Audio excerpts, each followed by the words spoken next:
escribes novelas desde hace más de 25 años y se puede observar a lo largo de ellas que tu concepción de la novela ha sufrido algunos cambios importantes. Mira, yo no veo unas diferencias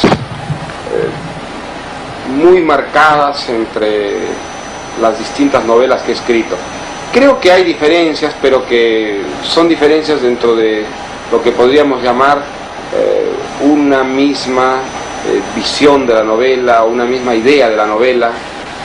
Creo que las diferencias principales pues están en que en Pantaleón y las visitadoras aparece el humor y aparece el juego, ¿no? Dos cosas que antes eran muy secundarias, casi inexistentes. Y creo que también en el caso de mi última novela hay un elemento histórico, por ejemplo, que antes no aparecía o que era también muy secundario, pero que por encima de esas diferencias hay una cierta continuidad en todo lo que he escrito. Creo que en todas mis novelas hay un afán por construir una ficción con un mundo soberano, con un mundo totalmente emancipado, no solamente de quien escribe la novela, del autor, sino de la realidad que la inspira, de la realidad de la experiencia. Y por otra parte también que en las novelas que he escrito se puede vislumbrar un proceso que es hacia una totalización, es decir, un proceso en el cual constantemente he tratado de incorporar nuevos aspectos, nuevas experiencias, nuevos niveles de realidad, sin romper con los anteriores, de tal manera que el mundo de la ficción pues fuera enriqueciéndose, diríamos, tanto cuantitativa como cualitativamente. Yo hago siempre varias versiones de lo que escribo y entonces esas versiones pues varían mucho de una a otra, y lo que cambia en ellas no es solamente la materia, sino también la organización de esa materia, ¿no? La forma va saliendo al mismo tiempo que va saliendo la historia, es decir, a medida que se va aclarando la forma es que se va fijando la historia, ¿no? En el caso de la Casa Verde concretamente, ¿no? Yo comencé contando simultáneamente, desde la primera versión estoy seguro, la historia de las monjitas de Santa María de Nieva, la historia de los mangaches en Piura, luego esa historia antigua de la Casa Verde primera, y lo que se fue estableciendo en las distintas versiones fueron las conexiones entre esas historias, ¿no? Se fueron estableciendo los puentes, se fueron creando las vinculaciones, todo eso se fue organizando como un solo cuerpo anecdótico, en tanto que al principio eran historias completamente independientes que no tenían puntos de contacto, ¿no?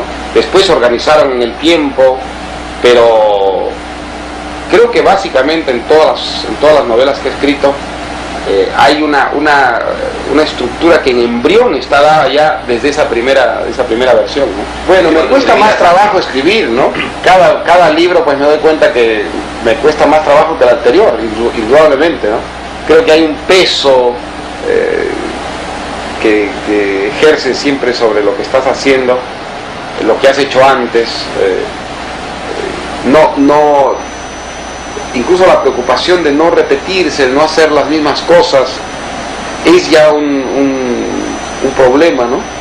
No me interesa escribir las cosas que he escrito, es decir, repetir ni el mismo tipo de historia, ni la misma manera de contar una historia, es decir, trato de que cada libro nuevo sea una aventura nueva, que tenga ese elemento de riesgo, de novedad, que es lo que da realmente lo que hace de un trabajo literario pues algo estimulante y rico, ¿no? Y por otra parte, al mismo tiempo me doy cuenta que hay una exigencia que es muchísimo mayor, y al mismo tiempo la sensación que quizá no tenía cuando comencé a escribir, ¿no? Que saber que vas a un fracaso siempre, ¿no? Es decir, que realmente nunca vas a conseguir, eso ahora ya lo sé, no lo sabía cuando escribí La ciudad de los perros o La casa verde, ¿no?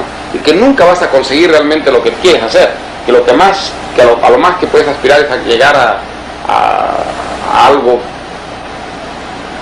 próximo, pero que jamás vas a materializar realmente la ambición, el proyecto, ¿no? Que siempre te vas a quedar por debajo, ¿no? Y eso es algo muy perjudicial, es una cosa muy nociva, es una cosa que está constantemente como saboteando tu propio trabajo, esa sensación de fracaso irremediable que hay detrás de toda aventura creativa, ¿no?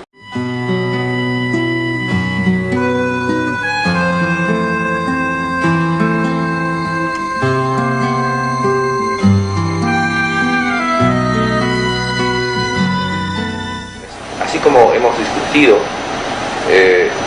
la posible evolución, los cambios que han operado en tu producción novelística, me gustaría saltar ahora al campo más difícil, quizá, que es más polémico, que es el de la actitud política. Bueno, han sufrido una evolución indiscutiblemente. Creo que soy ahora menos optimista que hace 20 años. La idea de que esos cambios fundamentales que necesita América Latina, que necesita mi país,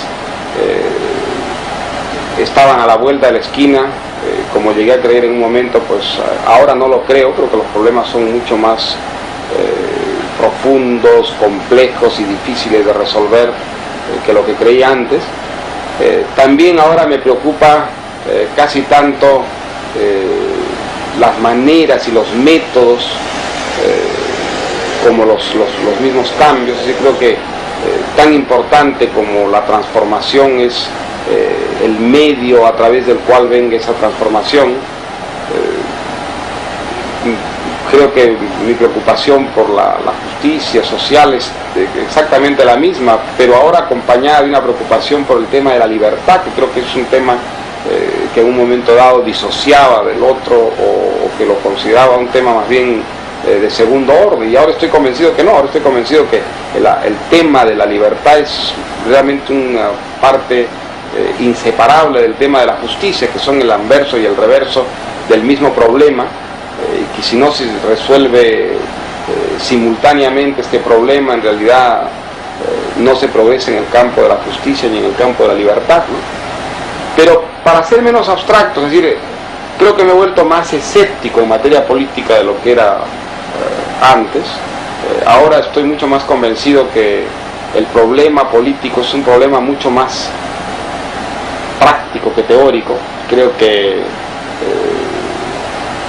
lo importante es conseguir reformas tangibles, materiales, y que esas reformas solo pueden ser graduales, solo se pueden conseguir de una manera progresiva y desgraciadamente lenta. No creo en las transformaciones radicales, en las soluciones finalistas, apocalípticas, en las que llegué en algún momento a creer.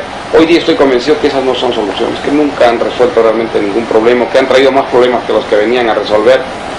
Pero quizá la convicción menos optimista a la que he llegado es que realmente la solución básica de los problemas en América Latina y en el Perú es una solución muy a largo plazo. Creo que ni mi generación ni la generación que viene realmente va a vivir esa solución, porque los problemas estructurales que viven nuestros países son problemas muy de fondo y que requieren, pues, tanto desde el punto de vista económico, como desde el punto de vista cultural, como desde el punto de vista psicológico, una verdadera transformación de la que desgraciadamente no hay indicios, ¿no? ¿Quiere decir esto que no hay ninguna afinidad, no tienes ninguna afinidad con el pensamiento utópico? Yo creo que la utopía ha hecho muchísimos daños. Creo que la utopía es una de las causantes de las grandes desgracias, en fin, que han vivido los hombres, ¿no? La utopía política tiene mucho encanto desde el punto de vista literario, porque se ha materializado en personajes deslumbrantes, en personajes fascinantes. Ahora, desde el punto de vista social, desde el punto de vista histórico, la utopía ha traído catástrofes, ha traído genocidios, ha traído el sacrificio de generaciones, el sacrificio de inocentes. Creo que la utopía es verdaderamente el peor camino que puede elegir una sociedad para la solución de sus problemas, ¿no? Porque la utopía parte de una falacia, es decir, parte del supuesto de que hay una solución única y definitiva de los problemas, que es justamente lo que yo no creo. He aprendido a descubrir que no existe. Es decir, lo que hay es una solución para cada problema que va surgiendo y que a su vez va a desembocar en otra problemática y que a su vez va a requerir otro tipo de soluciones. Sí, creo que lo importante es un sistema de reformas que vaya constantemente rectificando una realidad en la medida que esa realidad va tropezando, va encontrando impases, y que eso es realmente a lo máximo que se puede aspirar, que si se llega a ese convencimiento hay mucho más posibilidades de resolver los problemas que si se espera esa solución final, apocalíptica, a través de la revolución, o sea, a través de ese cambio, ¿no es cierto?, definitivo y final, que en realidad nunca ha ocurrido, jamás ha ocurrido en la historia, ¿no?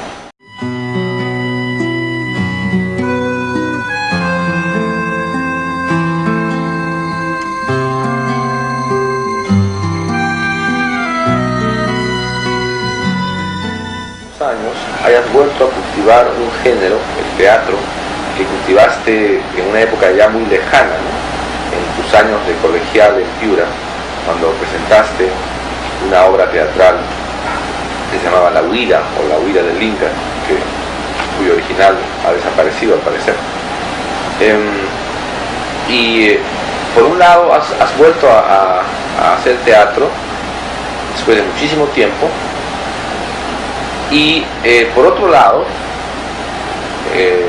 tu primer libro es un libro de cuentos titulado Los Jefes, del año 59, y que yo sepa jamás has vuelto a escribir cuentos.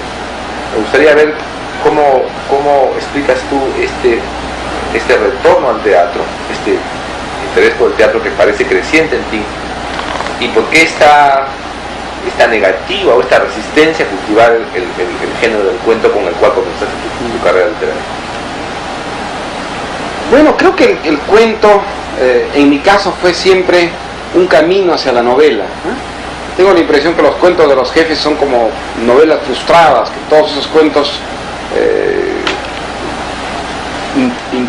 implícitamente aspiran, ¿no?, a hacer novelas, a desarrollarse, a crecer.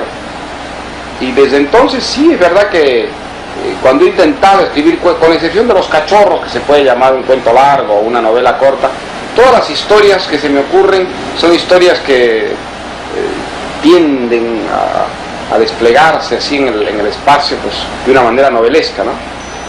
El teatro fue mi primera vocación. Creo que lo primero que me interesó en la literatura fue el teatro, siempre me apasionó. Y todos los años que pasé escribiendo novelas, siempre tuve la tentación del teatro muy cerca. Debo tener decenas, si es que no son hasta centenas de pequeñas notitas de apuntes para proyectos teatrales. Me gusta muchísimo el teatro, pero no veo yo en esto una diferencia esencial entre mi vocación por la ficción.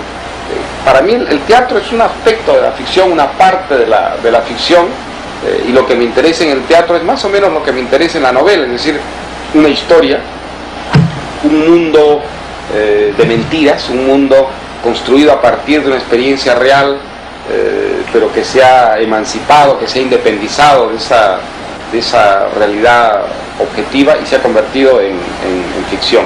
El teatro para mí tiene la gran fascinación de que es el punto de encuentro, ¿no es verdad?, de la verdad y la mentira que es la ficción y la verdad que son unas personas de carne y hueso que viven esa ficción y la interpretan, y eso me resulta enormemente seductor.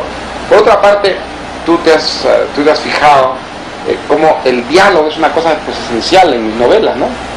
Algunas están construidas prácticamente a base de diálogos, como Conversación en la Catedral, como Pantaleón y las Visitadoras. Y entonces el diálogo es una forma teatral, ¿no? O sea que en las novelas siempre ha estado presente también un elemento que se puede llamar teatral.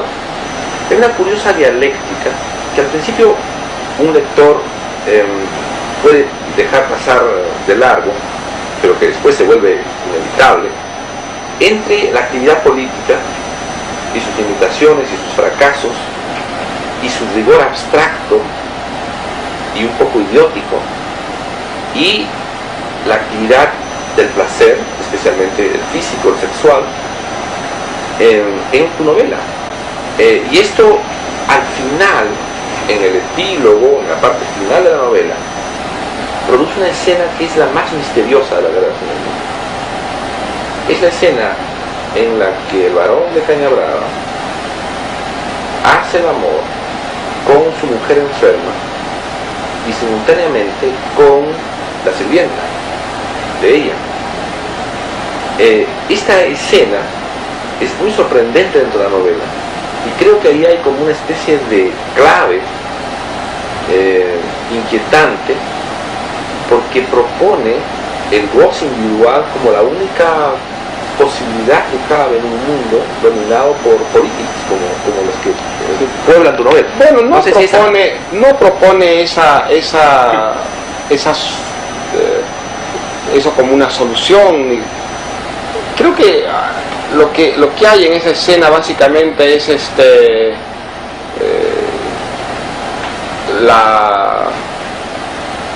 el reconocimiento de un fracaso ante todo, ¿no?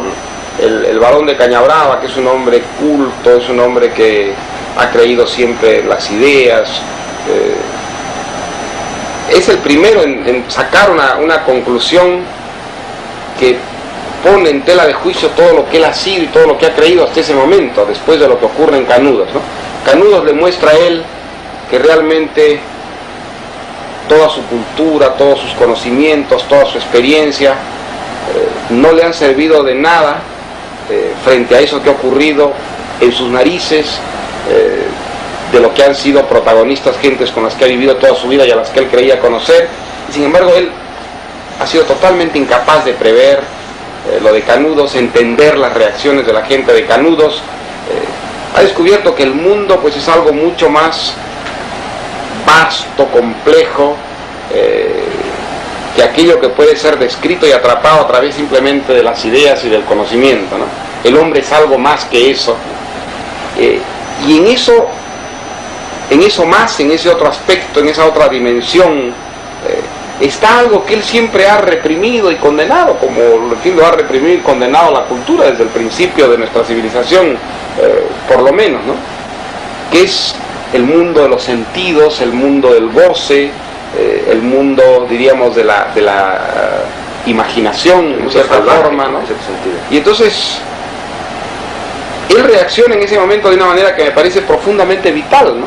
Que tu concepción de la novela ha sufrido algunos cambios importantes. Mira, yo no veo unas diferencias muy marcadas entre las distintas novelas que he escrito. Creo que hay diferencias, pero que son diferencias dentro de lo que podríamos llamar una misma